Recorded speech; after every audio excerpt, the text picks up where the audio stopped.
भागलपुरी silk, Madhubani painting, Muzaffarpur के शाही लीची, ये बिहार के ऐसे प्रोडक्ट्स हैं जिन्हें मिला है जीआई टैग। अब आप कहेंगे क्या होता है ये जीआई टैग, कैसे मिलता है और बिहार के किन किन चीज़ों को मिला है ये जीआई टैग। आइए करते हैं बातें। नमस्कार, मैं हूँ डिजिटल दीपा और आप देख रहे हैं न्यूज़ 11 भारत डिजिटल। सबसे पहले आपको बताते हैं जीआई टैग होता क्या है।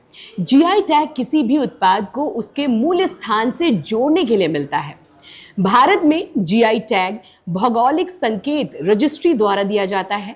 ये टैग वस्तुओं के भौगोलिक संकेत पंजीकरण एवं संरक्षण अधिनियम 1999 के तहत जारी किया जाता है।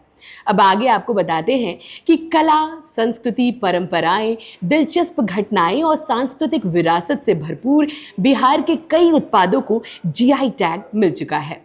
इनमें हस्तकला से संबंधित चीज़ें भी शामिल हैं और कृषि उत्पाद से जुड़ी चीज़ें भी, जैसे सिलाव का खाजा। आमतौर पर मिलने वाले खाजा के सिलाव का जो खाजा है वो काफ़ी अलग होता है। इसमें 52 परतें होती हैं और ये काफ़ी हल्का होता है। सिलाव का खाजा अपने स्वाद की वजह से जीआई टैग हासिल कर चुका है। दूसरा, मिथिला का मखाना।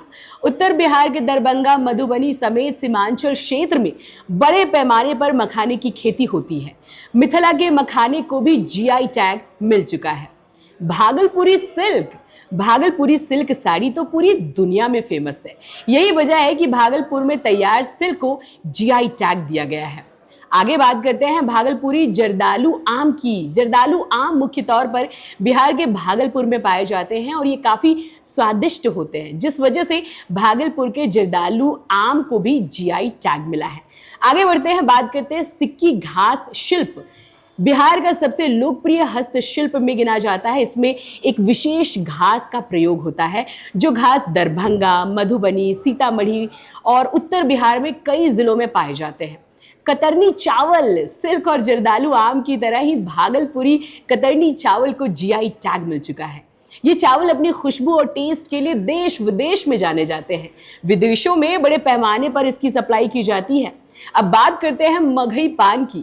मगही पान पूरे देश में फेमस है। इसका पत्ता अन्य जगहों पर उगने वाले जो पान के पत्ते हैं ना, उससे काफी अलग होता है और इसीलिए इसे मिल चुका है जीआई टैग। मुख्य रूप से औरंगाबाद, नवादा और पटना में मगही पान उगाए जाते हैं। अब बारी शाही लीची। मुजफ्फरपुर के शाही लीची अपने स्वाद के लिए देश ही नहीं बल्कि विदेशों में भी काफी फेमस है।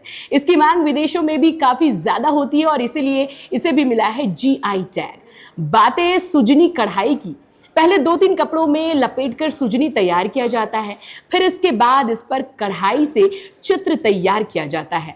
अब बारी है मुजफ्फरपुर के सुजनी के बाद मधुबनी पेंटिंग की। इस पेंटिंग से भला कौन नहीं परिचित होगा।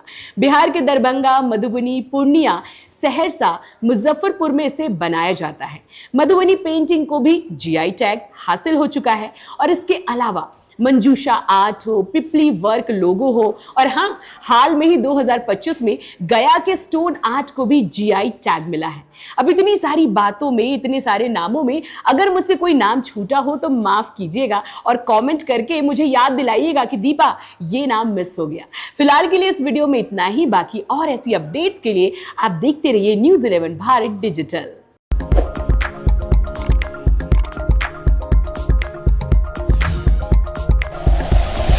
Like and share videos, subscribe करें हमारा चैनल और प्रेस करें बेल आइकॉन। न्यूज़ 11 भारत, सच है तो